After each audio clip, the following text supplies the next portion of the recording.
नमस्कार। आज हम लोग खुशियां मना रहे हैं। देखो कितना अच्छा लग रहा है। 119वां।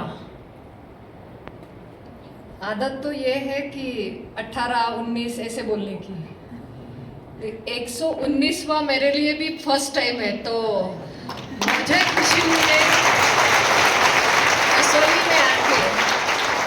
कसौली में आने का मुझे सौभाग्य मिला और एक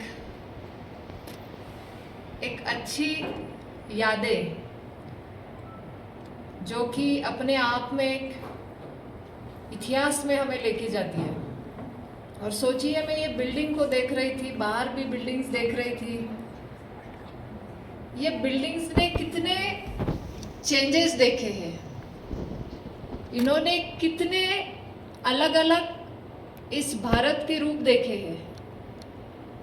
काश वो आज बोल पाती तो वो यही कहती कि आज मेरा भारत कितने जोरों से, कितने शोरों से आगे जा रहा है और वैक्सीन की दुनिया में खास करके आगे जा रहा है। ये बिल्डिंग तो जरूर बोलती।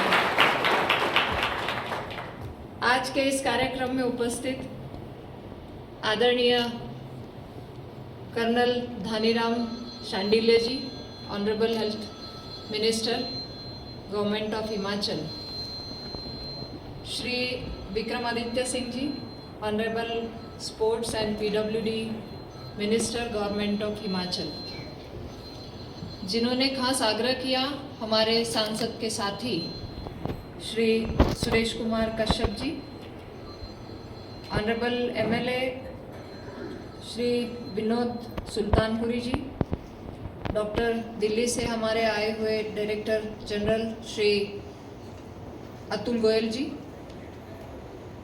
यहाँ की हमारी director doctor Dimple Kasana ji, doctor Raju Sail ji, हमारे यहाँ के सभी राज्य से जुड़े हुए सभी अधिकारी, फैकल्टी, यहाँ के आर्मी के, एयरफोर्स के सभी मान्यवर और पत्रकार बंधु, सबसे पहले तो मैं इस संस्थान की 119वीं हमारी आज खुशियाँ मनाने का दिन भी है और कुछ संकल्प लेने का भी दिन है।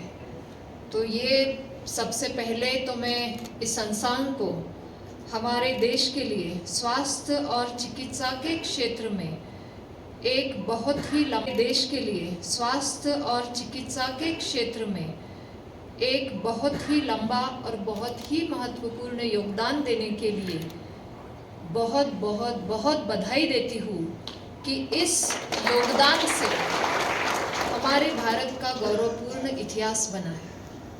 मुझे यहाँ आकर बहुत खुशी है कि हिमाचल हमेशा से ही राष्ट्र रक्षा में आगे आया है।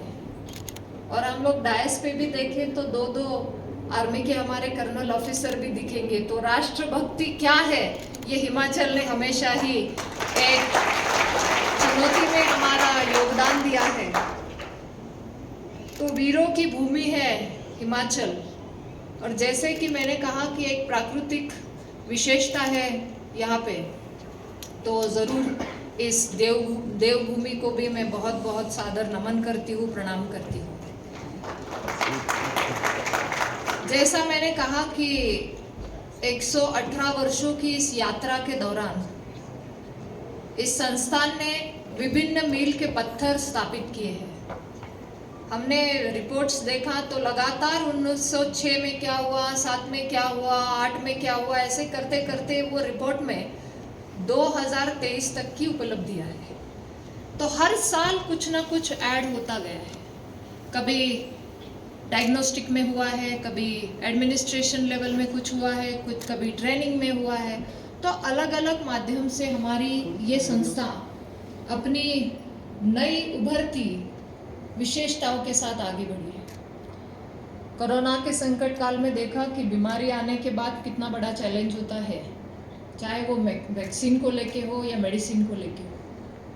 लेकिन आज हमारी जो ये संस्था है CRI, इम्यूनोबायोलॉजिकल्स के क्षेत्र में शिक्षण और प्रशिक्षण के केंद्र के रूप में ये विराजमान है। और मुझे एक लुई पास्चर के शब्द याद आ रहा है, जिन्होंने बहुत खूब कहा था, science knows no country because knowledge belongs to humanity and is the torch which illuminates the world. तो मैं ये कहती हूँ कि इसका प्रभाव अन्य देशों पर हुआ है, मैं कहती हूँ विश्व पर हुआ है। इतना अच्छा काम हमारे इस संस्थान ने किया। जब एक कॉन्फिडेंस एक संस्थान देती है, और वो कोरोना के पीरियड में देखा, शुरू में तो सब संकट में थे, कोरोना का वैक्सीन किसी देश को, डेवलप कंट्रीज को भी पता नहीं था, लेकिन इसी देश में वो पावर है, इसी देश में वो ब्रेन पावर भी है और मैन पावर भी है। इस संकल्पना से हमारे आदरणीय प्रधानमंत्री नरेंद्र मोदी जी ने ये विश्वास जताया। उन्होंने एक एक्सपर्ट कमेटी गठित की, जिनमें हमारे डॉक्टर्स है, एक्सपर्ट्स है, साइंटिस्ट है, मैन्युफैक्चरर्स है, सभी को बुलाया और उनको कहा कि वैक्सीन कहीं से आएगी नहीं, वैक्सीन बनेगी तो भारत में ही बनेगी, इतना विश्वास दिलाया। और इस विश्वास के साथ सभी आगे काम किए। और आज मुझे गौरव के साथ कहना हो रहा है यहाँ पे कि आज हमारा भारत 220 करोड़ का वैक्सीनेशन सक्सेस ड्राइव के रूप में कर पाया। वो देश में, दुनिया में एक ही देश है, वो है हमारा भारत।